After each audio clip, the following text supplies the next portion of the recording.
Ask any airline pilot what the shape of the Earth is. When they're done laughing at you, they'll tell you it's a sphere. That's not, no, the ground looks to us like it's standing still. Did you notice any curvature while we were up there? No. No? What'd you see while we were up there?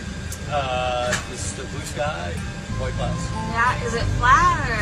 Pretty flat. Pretty flat? Yeah. Okay, thank you. I was reading a lot of stuff on the flat Earth. Okay, yeah. True. It's true? Yeah. Okay, alright, cool. right. God bless, brother. Did you notice any curvature while we were up there? Curvature, no. No, there's no curvature? It's just all flat. Casey, how are you, mate? Peace to meet you, guys. There's no way this curvature. We're round and flat, aren't we? We are, aren't we? Thank you. Most pilots know their plane is flying over a plane. A stationary plane. Always a smooth and level flight. We never feel the plane dipping its nose down. We only feel the landing. Which flight route matches reality in your mind? If you chose the left, you may need medical attention.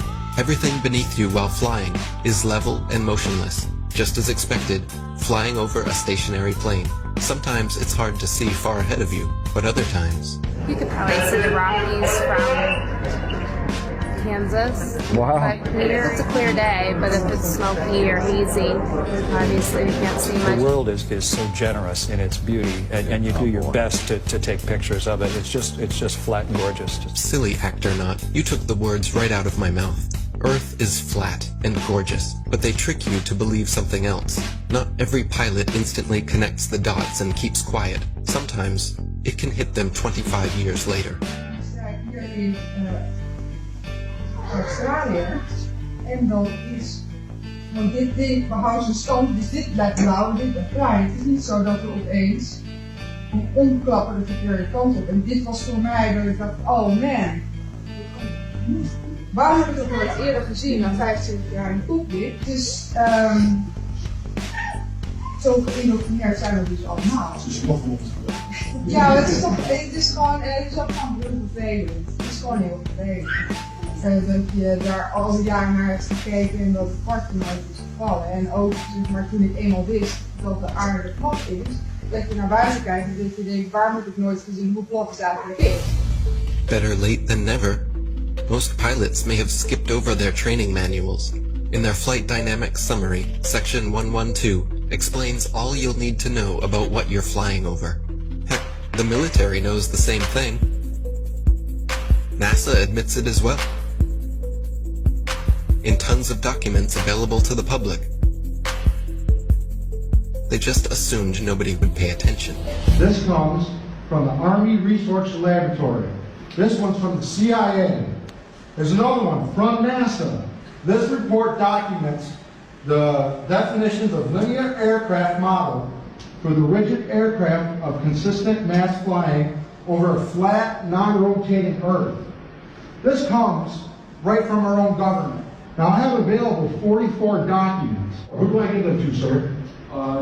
You go to the city clerk, please. Which is this person here. So what I want is a law that's passed that we can't teach anything about the globe. We have to teach the truth of how things are. From the documents to the imagery, they are not flying around a curve heading to outer space. They are flying over a stationary, flat plane. Stop falling for the illusions. Every rocket goes up and then levels out. Most of NASA's rockets launch from Florida and head towards the Bermuda Triangle. Well, besides the occasional...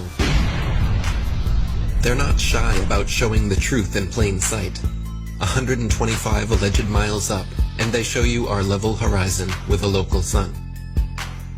Then quickly switch cameras to their fisheye lens, as if that didn't just happen. You have to pick one. You can't have both. Looks as if their cameras go about as high as most hot air balloons do before they burst. Who do they think they're fooling? But let me guess. You saw the curvature in the images from satellites. The thousands of magical orbiting aluminum tin cans floating in space. It's all animation and games until one comes crashing down on your squad. Many crashed satellites have been reported the world over. and the one thing they all have in common is giant helium balloons attached to them. Of course, satellite technology is real. We get our weather information, communication equipment, and even some internet service from them. Look up Google Loon, for example. It's not that they wouldn't use the magical floating satellites if they could, it's that they don't physically exist, nor does the globe. They have been sending these up one at a time since it all began. I will allow them to explain it. He got a patent on that in 1950, and those early balloons were so large they didn't have any way to launch them, except they actually launched them from aircraft carriers. Modern scientific ballooning was born. It was also the genesis for NASA's newly developed super pressure balloon. The reason for super pressure ballooning is they have absolutely stable altitude day night, and it doesn't matter how cold the atmosphere is. They are sealed. So your shape is always the same, you always displace the same amount of air, and therefore you have the same amount of buoyancy all the time. This day-to-night altitude stability allows super pressure balloons and the sun. Hi, I'm Matt, and this is NASA Now. NASA's been using balloons for science research for over 30 years. The exploration that can be done on balloons is continuing to grow. The standard balloon that I fly is about 660 feet long when it's made. So when it's inflated, it's over 400 feet tall by 440 feet wide. Think of a dome stadium. That's how big my balloons are. So let me get this straight. It is now public knowledge that they send up satellites on massive helium-filled balloons. As you should know, NASA is the largest consumer of helium in the world, for obvious reasons. But the issue with society is that they never critically think. Just think for a second here. If these are sent up to provide the world with all of the important information we need, and I'm sure the entire process is expensive and difficult to accomplish, then please explain to me what in the flat world do these pathetic animations do for you? Do they make you happy inside? Are they so super duper cool that you cannot see past the obvious CGI? The fact of the matter is everything NASA sends up on a balloon simply hovers above our motionless Earth. That is why they rarely speak about orbiting satellites, and of course, they never show footage.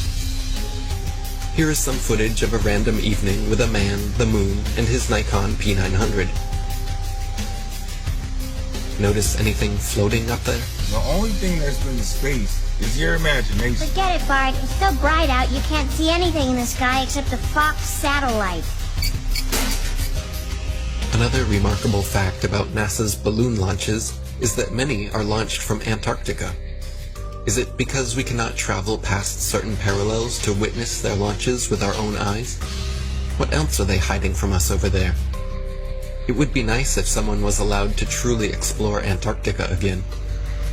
It sure has been a while since the last